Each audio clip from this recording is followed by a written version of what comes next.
Welcome to Powering the Future Within, the podcast where we explore the breakthroughs shaping the future of medtech. I'm Omari Bouknight, CEO of Resonant Link Medical. Each episode, we speak with a leader who is driving the next wave of medical innovation, advancing technologies that are smarter, less invasive, and more connected than ever before. This is where the future of health takes shape. Let's dive in.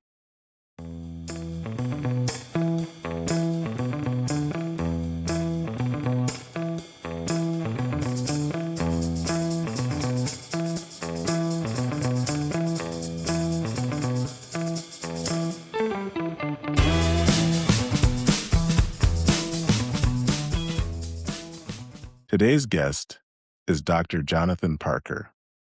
Dr. Parker is an epilepsy and functional neurosurgeon who serves as the director of the device-based neuroelectronics lab at Mayo Clinic in Arizona.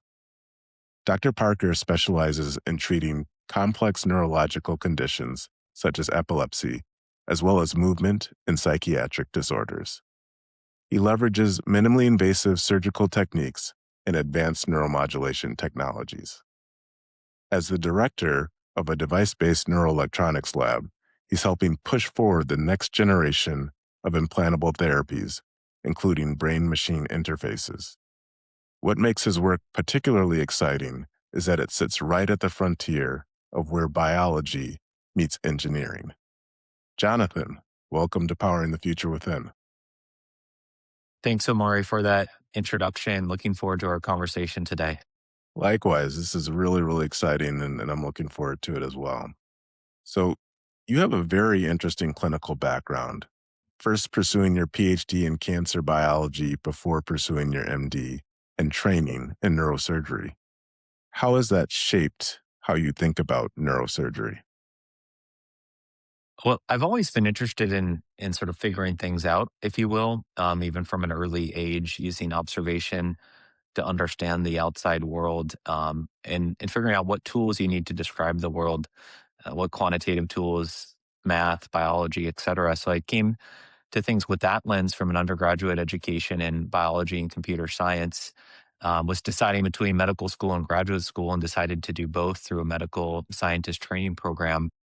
And I would say my trajectory was sort of set for launch in meeting someone, a specific neurosurgeon scientist who I ended up doing my PhD with, Alan Waziri, who really showed me the power of combining a very cutting edge clinical skill set in a scientific mind to address the pressing challenges in neuro-oncology, which I was working on at the time.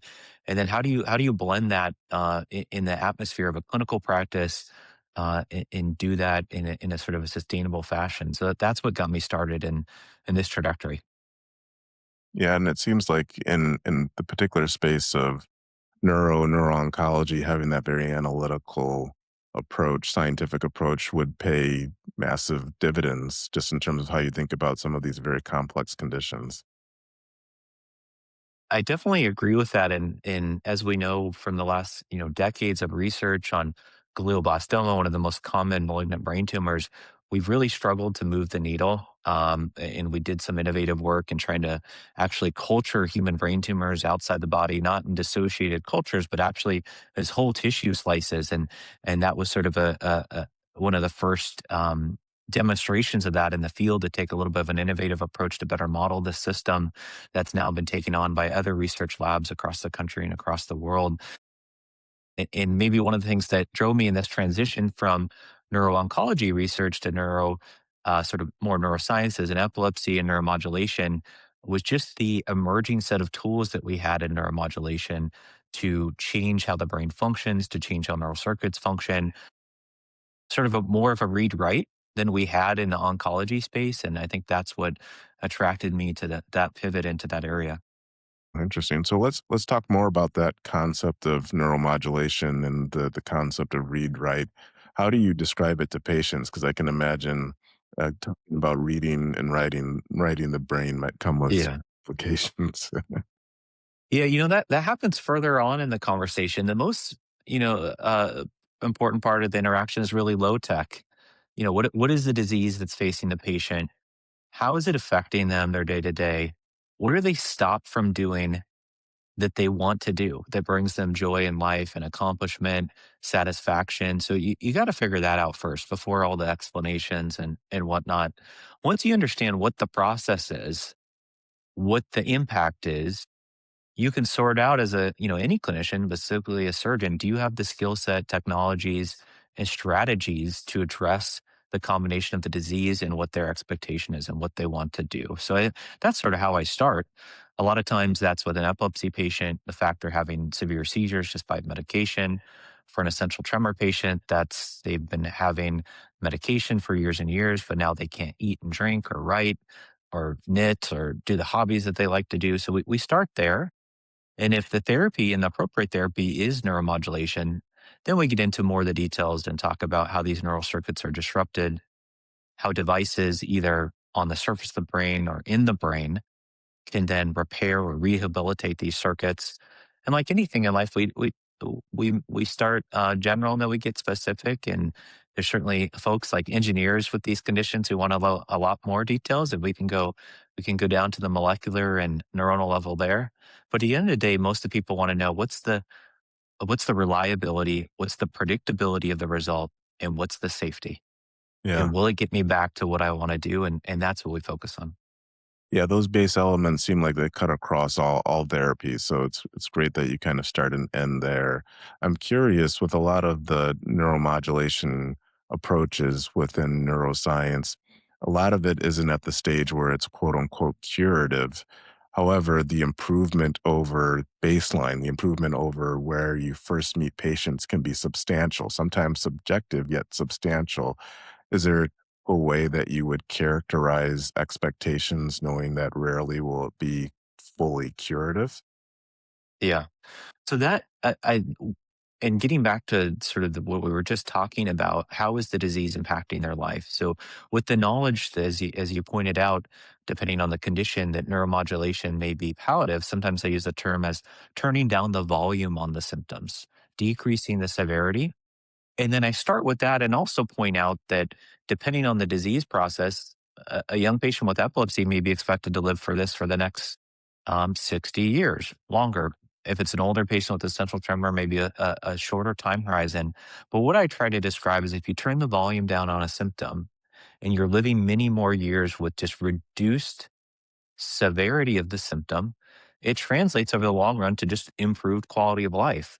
The mathematicians like to call this the area under the curve phenomenon, right? Is that if you change the slope of the line, right, you're gonna live so many more years with just less burden Right. from the symptom that's coming from the disease. So I try to focus on that. We also know that different conditions progress differently. A Parkinson's patient tends to progress over time. We know that DBS is not disease modifying and changing the overall molecular and cellular underpinnings, but it certainly does decrease the severity and volume of those symptoms. And everyone progresses differently. So the effects that you see might be different from patient to patient. So patients need to know that to have a realistic expectation about what the therapy can do for them. Right. Right. And you use the acronym DBS, which is deep brain stimulation. That's correct. Fantastic. So when you started your training and you make this evolution moving from neuro-oncology to broader neuroscience, did you at that time envision that there could be so many applications for neuromodulation? Because it just seems like it's exploding over the last 10 years. Yeah. Well, when I made that transition, the technology was advancing. Basically, the devices that we had at our disposal were vagus nerve stimulators, responsive neurostimulators, and deep brain stimulators. I sometimes refer to this affectionately as the alphabet soup of neuromodulation. Your VNS, your RNS, and your DBS. And the focus there had been for epilepsy, for VNS and RNS, and then movement disorders, and just then emerging into epilepsy at that time that I was getting into the field for DBS or deep brain stimulation. Now we see, a real explosion of interest in new clinical trials for responsive neurostimulation therapies for things like loss of control eating disorder, which is, Casey Halpern's work that I was part of as a resident trainee, to post-traumatic stress syndrome, to chronic pain. Now with a renewed interest in deep brain stimulation for treatment refractory depression. So that there has been an explosion of research. Those new indications in terms of the, registered FDA new indications, those have been slower to emerge for our field. And that's one of the things that we need to focus on is actually getting these therapies across the line from small first in human early feasibility studies now into FDA approved, predictable, deliverable, scalable neuromodulation solutions. I think I'm optimistic that's the phase that we're in now. But on with putting on a patient hat, I want that to go quicker and deliver these therapies to patients when they're safe and effective.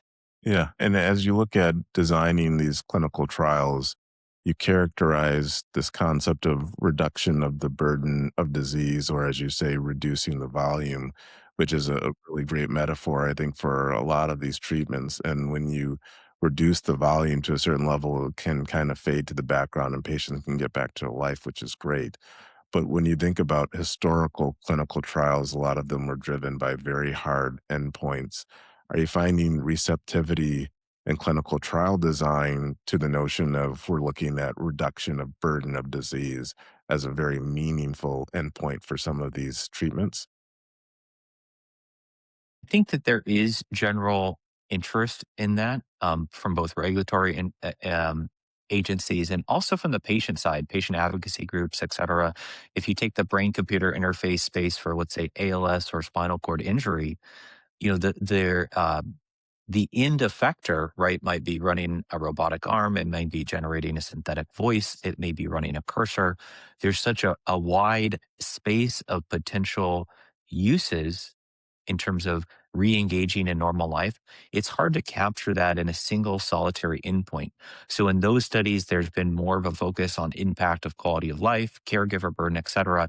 So I think that is now coming around in especially the brain computer interface trials for those conditions that we just talked about.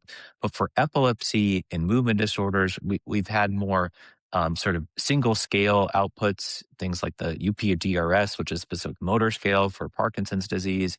For epilepsy, we're still, I think, unfortunately, a little hung up on just seizure frequency reduction, even though at first glance that seems like what we should focus on. A lot of patients just can't track their seizures, and we don't have objective seizure counts in the majority of clinical trials for novel epilepsy therapeutics. That's a big problem there. And epilepsy, we know, also affects cognition, memory. Those are typically secondary endpoints in a lot of these trials. But when you talk to patients, it's the predictability of preventing seizures and that neurocognitive impact that's the most important. Right. And let's dive into epilepsy a little bit more. Why is this condition so difficult to manage to begin with?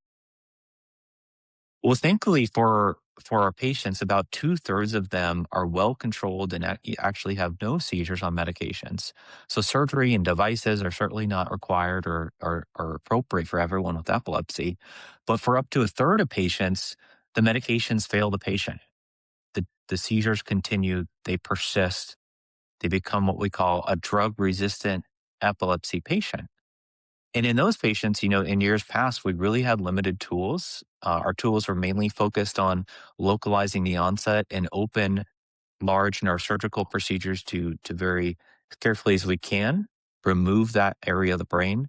And it's just been now in the last 2 decades that we have the neuromodulation options in VNS, DBS, and RNS.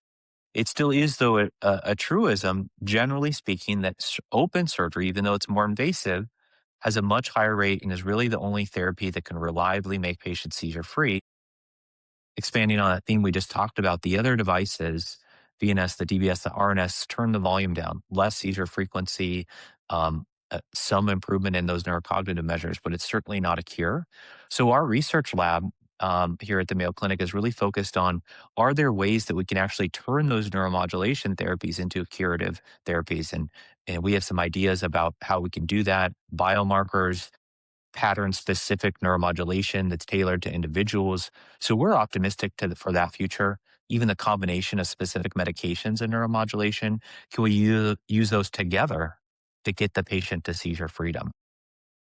One of the truisms in interventions is typically that you can obtain better efficacy by getting more directly to the condition. In other words, operating in a more open environment.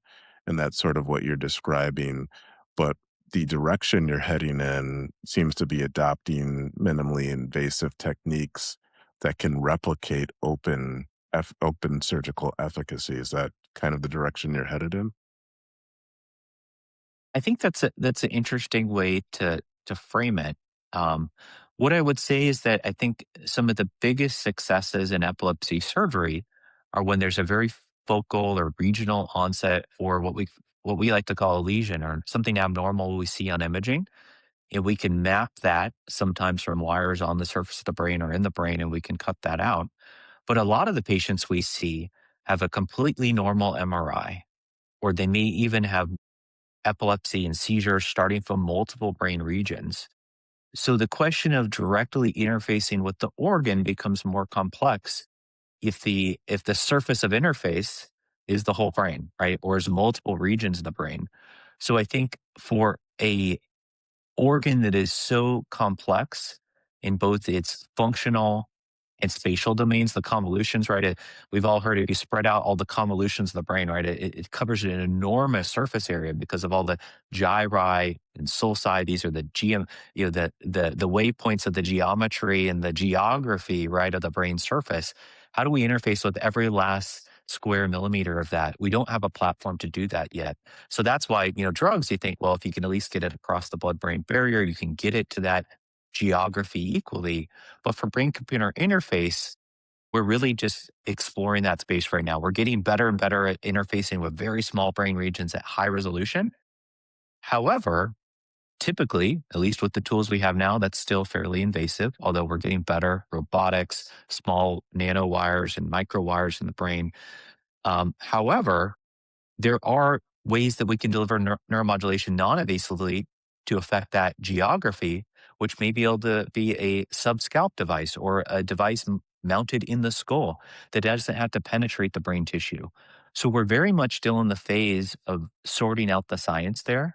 And now we now have first generation devices actually to do all those three things I just talked about: microwires in the brain, devices in the subscalp and skull space, and then continue to work with the workhorse, which is DBS, or actually wires in the brain tissue. Yeah. It strikes me that there's a continuing conversation within the brain computer interface community, and simplifying it, essentially, you have one camp that talks about more coverage, more electrodes, better computation, essentially better resolution across the brain. And then another group that sort of focuses more on, let's be as minimally invasive as possible. And it'll be really interesting to see how those two play out. But it strikes me that your work is almost a hybrid of both and trying to find that intersection to optimize efficacy versus safety for the benefit of patients. Yeah, and I have I think a really interesting way to think about that, and I think both of those bookends that you described can and should exist and sustain into the future, and I think I can hopefully describe why. So when you think about what you want to do with the brain computer interface, if you want to do something very complex, like run a multi jointed robot arm or generate very fluent speech or synthetic voice, then the likelihood in terms of the information or the data rate that you need to do that is very high, at least in what we think now. Typically, that means that you need to have recording sites from the brain that carry separate information to get enough variable information then to drive those high complexity systems. However, if you need to do something simple, let's just say move a cursor in one direction or click, for example, people have, I didn't coin this, but the brain click, right, is a concept that people have talked about. Or maybe even just record a biomarker that guides deep brain stimulation. The amount of information that you need may be less. So the spatial scale that you record from may be broader in the brain, and it may be able to be a non invasive or minimally invasive device. So I think those are the bookends. What do you need to do to treat the disease? And what's engineer and design the device to meet that application, always with the guiding principle, the most minimally invasive device to meet the clinical need, right? That should be our guiding principle. And that's how I look at the field. Yeah, I like that. The most minimally invasive device to meet the need. And we use these terms to describe conditions, but in of themselves, they're often hyper heterogeneous. So, how epilepsy manifests in one patient could be completely different than in another, which might require different approaches depending upon how it manifests in that particular patient, which is one of the reasons why sometimes people describe the concept of closed loop therapy as being sort of a holy grail. And when we talk about closed loop, we're really talking about targeting a biomarker or biomarkers to inform how the technology adapts for treatment, almost like individualized or personalized technology. Where in your framework does closed loop come into play? And is it something that you're excited about in principle? It's definitely something I'm excited about, but I think if we sort of extrapolate from the paradox of and the promise of precision medicine, right? This concept we were going to understand the genome and the transcriptome, the secretome, and be able to dial that into a patient specific therapy has had, some successes in various domains, but it's really been hard to generalize and to scale. And now we have a lot of biomarker tests that are helping us do that. But I think when we try to extrapolate that to neuromodulation and we think about personalized therapy, we have to think about the variability. What's the bio? We got to go back to the biology. What's the driver of that? Is it that there's different geographies of the brain involved? If it's a personalized therapy that involves different brain geographies, then there's inherent limitations in the fact that we pretty much implant devices in a small subset of brain regions, right? And once you start to have to do that differently for every single patient, that's hard. That's a challenge, and that's sort of one of the things that we've encountered with the RNS device when we have to do regional neuromodulation. Every implant is different, so it makes it hard for us as a field to learn and to optimize the therapy. So when we optimize closed loop therapy, if these are changes in the disease pathophysiology that are in what I like to call the time domain, varying over time or brain state, then I think we can start to think about how closed loop therapy can be useful because we may need different types of neuromodulation at certain times. If we need different types of neuromodulation across time and space, meaning different brain sites, that's when the complexity becomes cumbersome. And so I think right now we've very much focused on the time domain of closed loop neuromodulation. If you were to contrast this with your background in neuro-oncology, and oncology even more broadly speaking, oncology is a field where precision-based therapies have really produced some really positive outcomes and really strong advances. And that seems to be more based off of ability to diagnose with better fidelity. This seems to be different, or are there ways where that background in oncology and their ability to sort of tailor therapies is something that gives you some insights on the neuroscience side? Yeah, I think it's appealing to use that process and try to port that over to neuromodulation to understand these patients that have really profound impacts from neuromodulation. For instance, if you take DBS for epilepsy, there's about 3 to 5% of people that are actually seizure free with that condition. And we still don't fully understand that. When we look at, drug trials, small molecule inhibitor trials, oftentimes I think we had some early wins there with these outlier patients that we saw. Okay, they had a specific gene mutation. We lock that in. We can have a companion diagnostic. We can target that drug to that gene mutation and that tumor or that expression marker, and then we carry that forward. I think we've lagged behind a little bit of in that space in neuromodulation because the currency, at least so far, the focus has not been understanding patients' underlying genome for the efficacy of neuromodulation. Although I think we could have a whole sidebar on that. But we've been really looking at the brain signals. Can the patient's brain signals or MRI predict? And there's certainly some good case examples, right? Like in DBS, we know more or less for movement disorder, where to put these contacts in the brain to get the best result. We know when you're out of that bubble, so to speak, the quality of the therapy degrades. We have a little bit of that signal in epilepsy, although the story is still being told. But outside of the spatial domain of where these wires go in the brain, predicting sort of a priori, even before the device goes in, which patients are going to have the best outcome based off a scalp EEG metric, et cetera. That I think is lagged behind. There's some companies that are doing that, I think, effectively now in the pharma space for depression and other psychiatric conditions using EEG biomarkers to stratify patients in clinical trials. We're not quite there yet for neuromod devices, but I think that's the direction that is appealing for us to head as a field. Right. Yeah. And for devices for epilepsy, in many cases where we are talking about brain surgery, I'm curious, you're taking a patient population that's drug resistant, so still having seizures, which can cause a lot of fear. And now we're looking at talking to them about brain surgery, which obviously people start to think about the invasiveness of that. How do you walk a patient through the thought process of moving potentially from one fear to another? Well, I think it's important to understand as deeply as we can.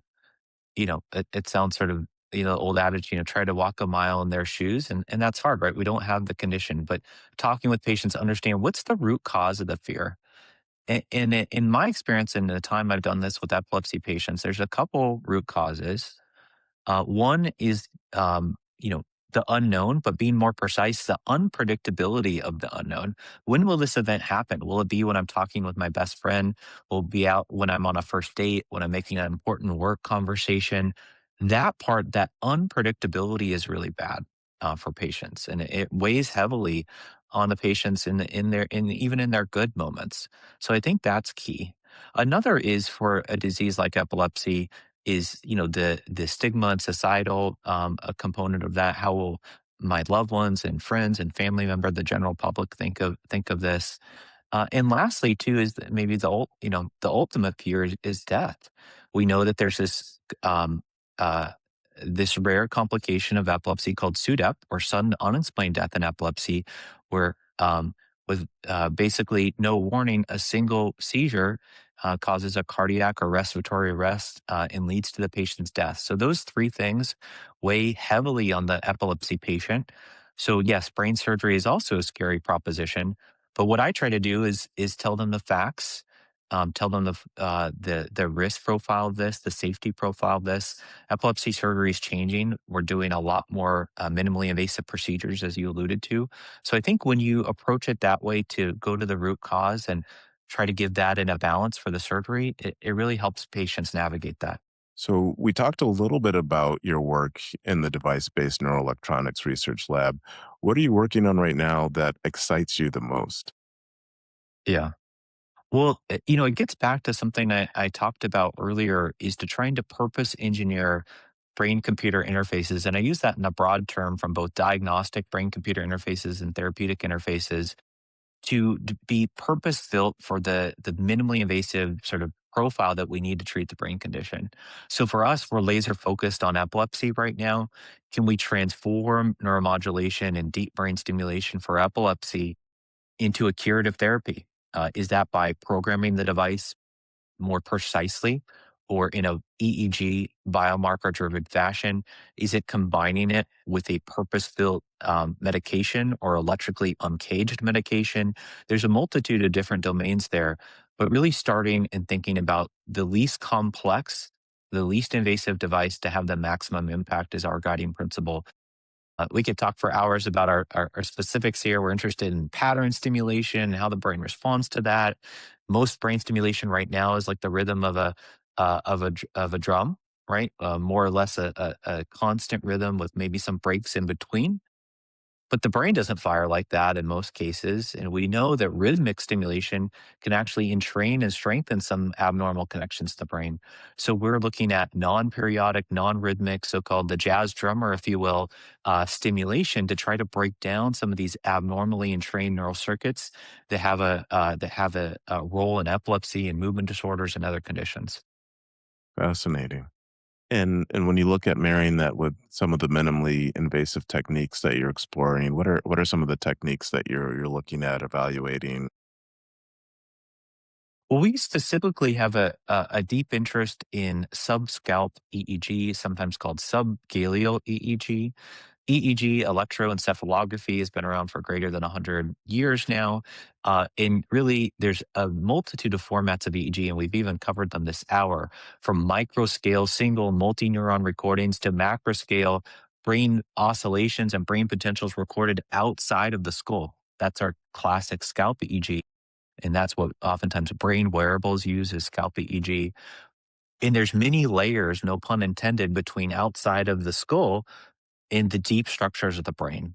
So when we think about those layers and spaces, we're interested in spaces which have that balance of the adequate precision of the brain recording and the least invasiveness. So a subscalp device, which lives outside the skull and underneath the scalp, is a place where we can record EEG from the brain with high fidelity, depending on where it is, with lower muscle artifact and other things of that nature.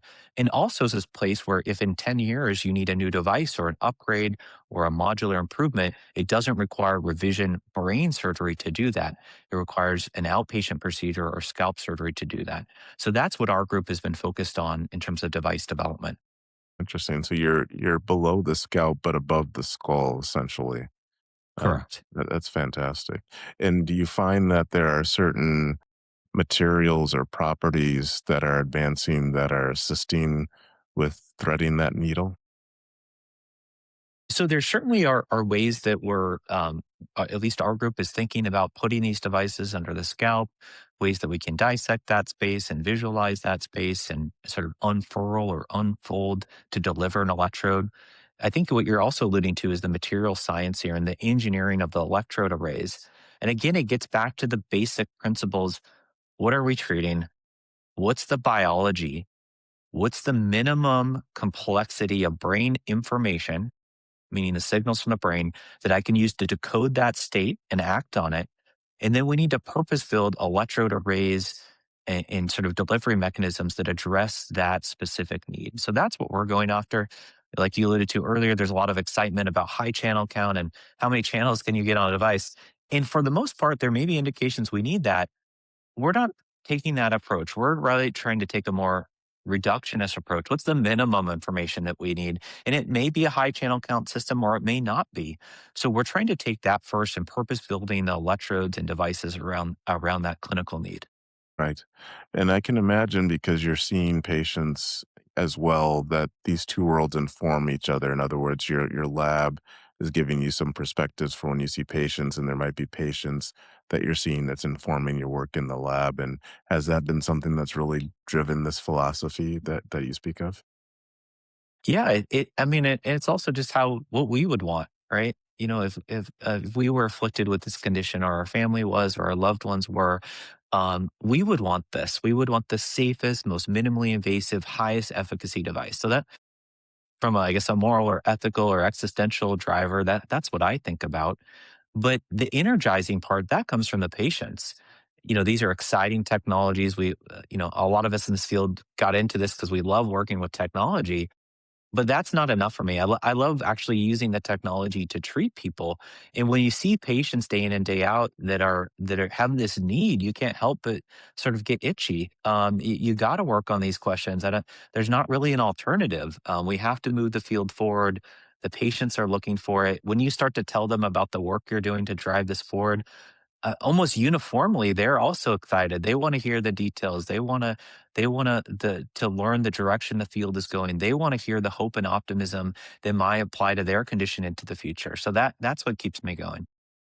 Yeah, and it's interesting because I think the more that you work in the field and you speak to patients, the reduction of burden, turning down the volume, the improvement of quality of life can have such a profound impact. And a lot of times, at least historically in medicine, we've tended to think about improvement of survival, reduction of mortality. But the improvement of quality of life can be just so profound and impactful to patients. And I think it's something we've been exploring more and more in neuromodulation, and we're even starting to see that line between therapeutic devices, and I'll call them lifestyle devices, starting to blur. For example, you could imagine a device for obstructive sleep apnea versus maybe one for urinary incontinence. How do you feel about this blurring of the lines? Is this a good thing for the field? Well, I think it comes back to what the impact and the level of impact is to the therapy on the patient, right? And I think there has to be sort of a reckoning and a scaling of impact, invasiveness, and safety. Um, so when something is invasive into the brain, maybe a so-called non-lifestyle device, then there needs to be appropriately very high safety and efficacy thresholds to meet. I think we almost universally agree upon that. Where there's probably less agreement are the shades of gray in between, or devices where there is clinical impact, but it's more minimal. But it may also be a lot less risky and less invasive to the patient. Where is that line? And when do we let patients decide where that line is for themselves? And that's the slippery slope that I think you're alluding to, Amari, is that where is that line? Where's the degree of responsibility and risk that patients can load onto themselves for some of these non-invasive devices? I think even just in this year, right, we have an FDA approved transcranial stimulation device at home for depression, right? And that got a lot of excitement, although potentially there may be new therapies down the line that could have a bigger impact with intracranial neuromodulation. Maybe a patient would rather start with that or just keep with that because the downsides in terms of the risk may be many-fold magnitudes less than the invasive implant. So everyone has to make that decision for themselves. But I think we have to be careful as an industry that's developing these devices, regulatory bodies, to not close the door on patients that say, I want to use this device even for a moderate impact because it's very, very safe to do so. And I think we need to keep our eye on the ball with that not every therapy, even within the same disease vertical, is going to have the same level of efficacy, but there certainly is going to be different risk profiles. So that's how I sort of think about that space. And that's sort of my answer too when patients ask me about trying things that are non invasive with basically no risk. Although the clinical data may be poor, I think when that's safe and there's good safety data, that it's worth a try. And that's basically what I tell my patients in those cases. Yeah, certainly safety is kind of that first bar, and if there's zero risk, the evidence required to support it might be lower. And it's fascinating to me because we've seen neuromodulation now for many, many years being used to address an array of pain conditions. So implant devices for pain essentially.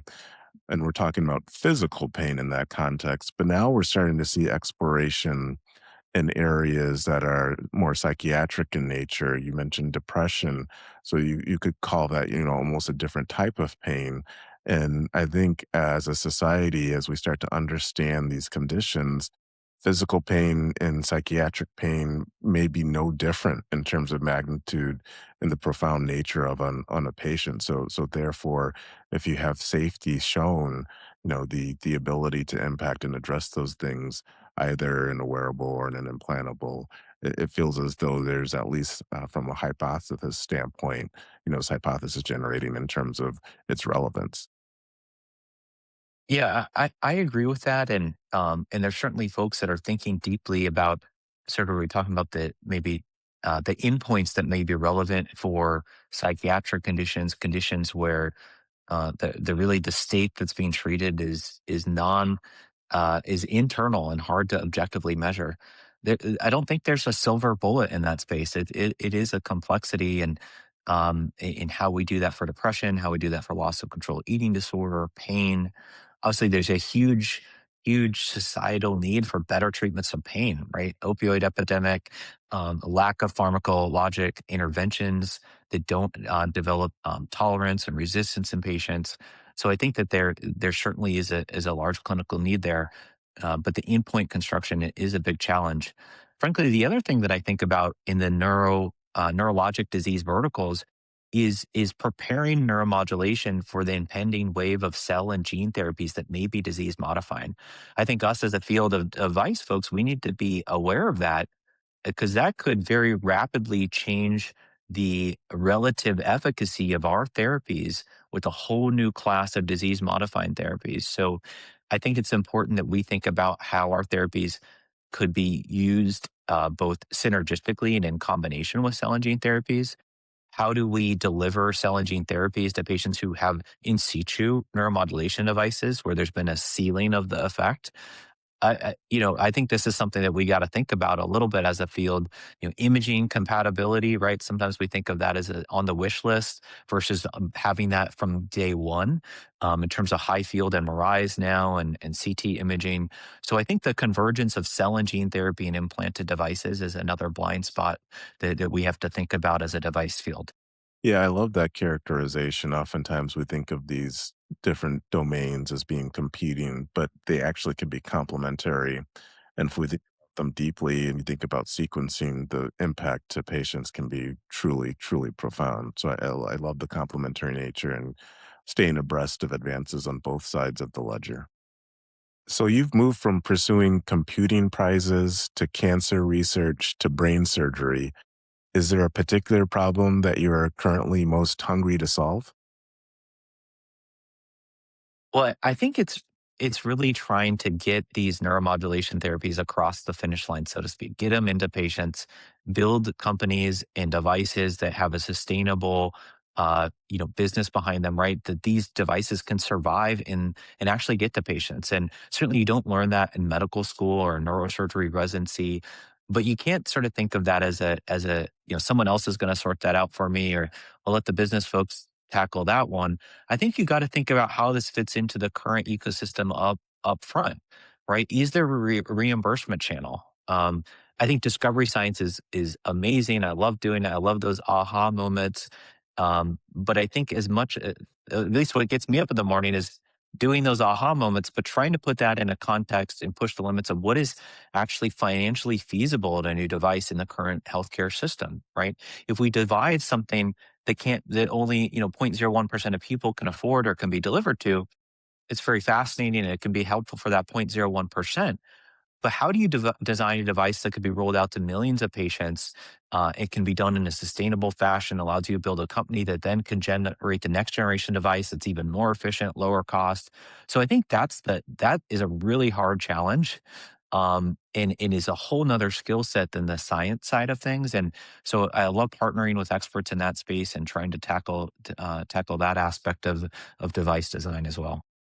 Yeah, and it's a really great view. It's a broad view, but it's an important one. If you think back to your metaphor of turning down the volume, reducing the burden of these conditions, in many cases, it can enable patients to get back to work, to be productive. So there's an economic, societal benefit to these. It's on the industry side to be able to support that with evidence that makes it very clear. But I think there's definitely arguments to be had. But to your point, ensuring that these technologies are accessible for all, the many and not just the few, I think is a critical aspect of what we're trying to do. And to do that, I think you got to think from the beginning about the scale of the device, the complexity of the surgery, the care context, or actually the physical location, right? That where a patient will get a device. Obviously, we work day in and day out in modern operating rooms at large tertiary academic centers, and at the Mayo Clinic, we have the latest and greatest technology. How will we do that going forward when all of a sudden 1 million patients or 5 million patients need access to this therapy that's very complex to implant? How do we do that safely, reliably across large scale? I think is an important problem. Again, you can't just build it and think someone else will fix it. I think you got to think about that all the way along. Yeah, yeah. And so it's great that you're having this focus on getting these therapies over the finish line for the benefit of patients because we truly are seeing an explosion in innovation right now. And as we do that, if you were to paint a picture, let's call it an optimistic picture, the future of neuromodulation and BCI, let's say 10 years from now, what could that look like? Yeah, I think you're going to see BCIs at different scales. Again, getting back to what we were talking about before, from the least invasive scale, consumer grade diagnostic BCI that helps guide drug response and drug selection, that interfaces with the clinician, to ever complex, sort of very focal BCIs like we see in the motor space or in the speech restoration space. I think those are going to get even more fluid and delivered to more patients. So I think that's the future. There's going to be multiple scales of both diagnostic, therapeutic, and then combined diagnostic and therapeutic BCI devices across a whole level of invasiveness. So I think there's a lot of room for people to coexist in this space. I think that, the blind spots are, how does this interface with a disruptive cell or gene therapy that may be curative or very highly disease modifying, right? I think that's a blind spot to think about. I think we got to think about the reimbursement channels here, and also maybe high touch devices that need a lot of training, software on a phone or a computer, subscription based models for certain devices. Is that on the healthcare system and insurance, or is that a feature that then a person pays for? Right, like we now might pay for access to our favorite LLMs, for example. So I think those blurred lines between lifestyle, um, devices, insurance coverage, we got to start to think about that and navigate that now. So I want to end with the blue sky version. I think that there's a role for all those different devices to think about, and I'm hopeful that people that are getting into this field want to tackle. There's room for everyone. There's a lot of things to tackle. It's not all signal processing, although that's really exciting, or materials engineering, but even economics, ethics, delivery science, usability, user interface. There's so much to be done in the neurotech space, and it is the final frontier. So if you're listening to this, don't wait till tomorrow. Start doing these things today. Yeah, and for those who are listening to this and are motivated, excited, and want to work on this final frontier of brain science and technology, what advice would you give to them? Yeah. Well, there's so many ways to get involved, from both the academic perspective, but then also in the industry perspective, and then also on the patient side, right? Even helping patients communicate the needs that they have and patient advocacy, right? There's many different faces to this space. So I'd say you gravitate towards the faces that excite you. If it's building the technology, then it makes sense to get a very deep knowledge of the math and science behind that, quantitative approaches in that area, engineering coursework, math coursework, computer science coursework, biology, if that excites you. If it's the industry side and the delivery end, then having the understanding of the vocabulary of that, but then pairing that with a business education in both an academic sense or a real world sense, I think is going to be important. If it's the patient advocacy side, it's again understanding the granular vocabulary, but then also learning how to describe these needs in an approachable fashion that both clinicians, payers, and industry understands, right? So however you want to address these problems, there's a different approach, but I'd say start doing something tomorrow. A lot of research scientists have internships in their lab. Same thing for industry, same thing for clinicians doing this, and reach out to the folks that you're excited by the work that they're doing. 9 times out of 10, they'll respond to you and they'll either have an opportunity for you or they'll guide you to an opportunity that can get you that experience. Fantastic. Great. Well, this has just been a tremendous conversation. So much insight, perspective, optimism, and also, I think, great direction for where this field is going. Really have appreciated your time and being able to talk about your career and the things you're working on, and couldn't be more excited to see what comes out of the lab and out of your clinic. Well, Mari, I really enjoyed the conversation. It was energizing. I think we covered a lot of interesting ideas and topics and set the table for the things that we need to work on together as we move the field forward. So I look forward to hearing the progress that you guys make on the engineering side and how to power these devices. And I think it'll be a very exciting future for the sake of the patients. Yeah, we definitely agree on that, and we look forward to seeing the advances you make at the clinic. Very, very exciting. So thanks to all of you for joining us on Powering the Future Within. If this conversation inspired you, follow the show and share it with your MedTech community. I'm Omari Bouknight. Stay inspired and keep innovating.